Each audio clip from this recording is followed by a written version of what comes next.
కొంతకాలంగా టాలీవుడ్ స్టార్ హీరోలంతా కూడా స్టోరీల పరంగా సెలెక్టివ్ గా ఉంటూ ఉన్నారు. ఏ కథకు తొందరపడి కమిట్ అవ్వడం లేదు. పాన్ ఇండియా మార్కెట్ ను దృష్టిలో పెట్టుకుని చేయాల్సిన సినిమాలు కావడంతో ఆచితూచి అడుగులు వేస్తూ ఉన్నారు.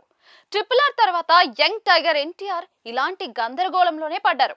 కొరటాల శివ వినిపించిన దేవరా కథ విషయంలో నిర్ణయం ఎటూ తేల్చుకోలేకపోయాడు. ఈ కారణంగా చాలా సమయం వృధాగా పోయింది. కథ విషయంలో తారక్ పూర్తిగా సంతృప్తిగా లేకపోవడంతోనే రకరకాలుగా మార్పులు చేశారు.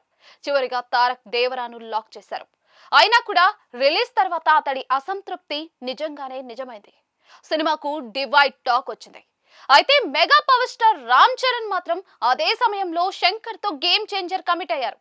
శంకర్ కావడంతో చరణ్ బ్లైండ్ గా వెళ్ళిపోయారు. కానీ గేమ్ చేంజర్ కూడా అంచనాలు అందుకోవడంలో ఘోరంగా విఫలమైంది. అప్పటి నుంచి చరణ్ కూడా అలర్ట్ అయ్యారు. హిట్ ఇచ్చిన డైరెక్టర్ తోనే ముందుకెళ్లే ప్రణాళికతో కనిపిస్తూ ఉన్నారు. వీళ్ళిద్దరితో పోల్చితే సూపర్ స్టార్ మహేష్ బాబు ఇంకెంత కేర్ఫుల్ గా ఉంటాడు అన్నది చెప్పాల్సిన పనైతే లేదు. డైరెక్టర్ల విషయంలో మహేష్ ఆచితూచి వ్యవహరిస్తారు. సినిమాకు కమిట్ అయ్యే ముందు అతడి బ్యాక్గ్రౌండ్ అంతా కూడా చెక్ చేస్తాడు.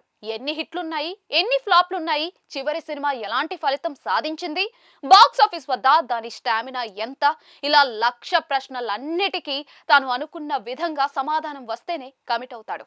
లేదంటే నిర్మోహమాటంగా నో చెప్పేస్తాడు. ప్రస్తుతం రాజమౌళి దర్శకత్వంలో వారణాసి షూటింగ్ లో మహేష్ ఫుల్ బిజీగా ఉన్న సంగతి తెలిసిందే. ఈ సినిమా వచ్చే ఏడాది ప్రేక్షకుల ముందుకు రానుంది.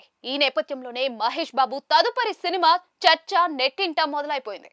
ఏ డైరెక్టర్ తో సినిమా చేస్తాడు, ఎలాంటి కథను ఎంచుకుంటాడు అనే డిస్కషన్ జరుగుతూ ఉంది.